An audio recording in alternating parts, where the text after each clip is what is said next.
So before I turn it over to you to introduce our guest, I did find a clip I found pretty interesting.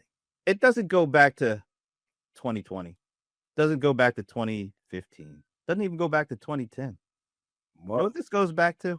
Closing statement by our guests at PegWorld 2006. BPM can fast forward an organization, can make an organization far more effective, far more able to get done what it needs to get done in ways that will differentiate, in ways that will kick the butt of the competition, and in ways that will save money. And it's a wonderful and rare opportunity. So I want to go back to 2006, that clip I played, and you were giving your closing argument for 2006 Pega World.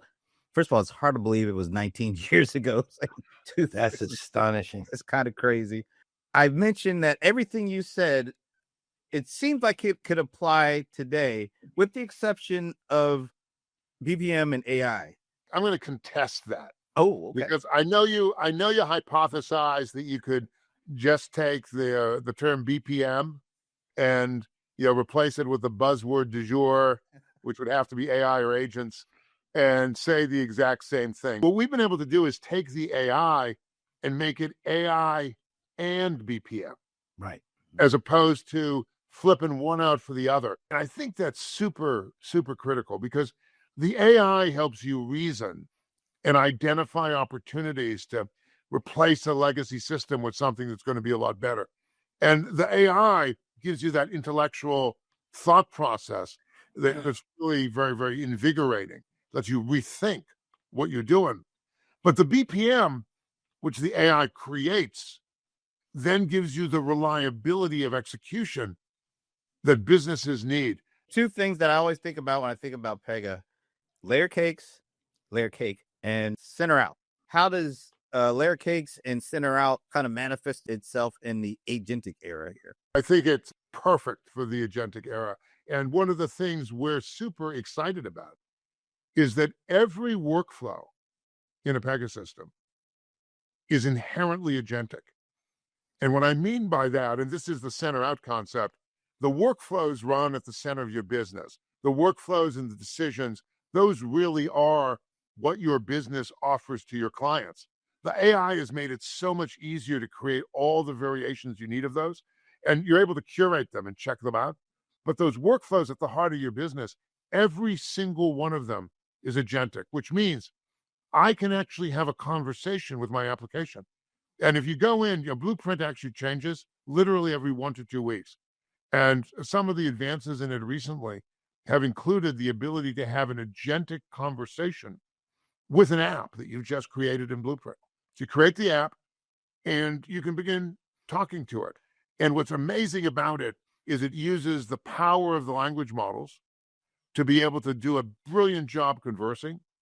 But then it uses the predictability of the workflows to make sure that the things you go through are going to be consistent from client to client, are going to be provable, are going to be, fair, all the things you really need to be able to run an enterprise. Center out architecture is a perfect architecture for agents to be able to operate in, because the agents use the power of the center to do their work.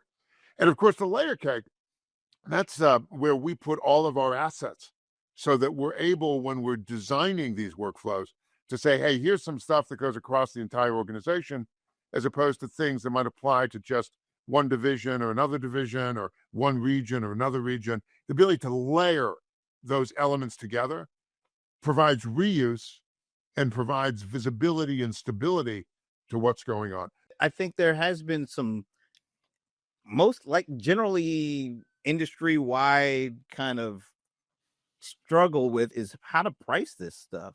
They're grappling with how much it's going to cost them, power consumption, and trying to get all the infrastructure set and being able to figure that out before they feel comfortable with how much it's going to cost these folks. How do you guys look at that aspect of this? We don't have the problem most of our competitors do, because about 5 years ago, we stopped pricing by user. And the reason we did that is we found that our systems were massively reducing the numbers of users. So we instead began pricing based on the work. What are the number of work items that is done in a month or a year, and a price based on quantity. So we don't have a pricing structural problem. The way that we do this, where we do the design using the reasoning and the power of the LLM, when Blueprint is running, that's chewing through tokens, right? That's just really doing logic, thinking what the best way to do stuff is, putting it all together.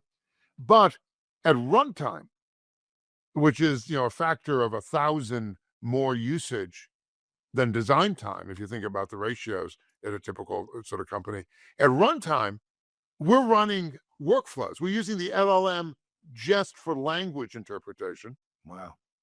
But the efficiency of actually the runtime environment, so it's something a lot of people, I think, Brent, that was a good question. A lot of people don't appreciate, how non-green some of this stuff is here. And, we love this, that the workflows are literally 100 times more efficient than running the LLMs. And since they've been authored by the LLMs, you get the best of both worlds.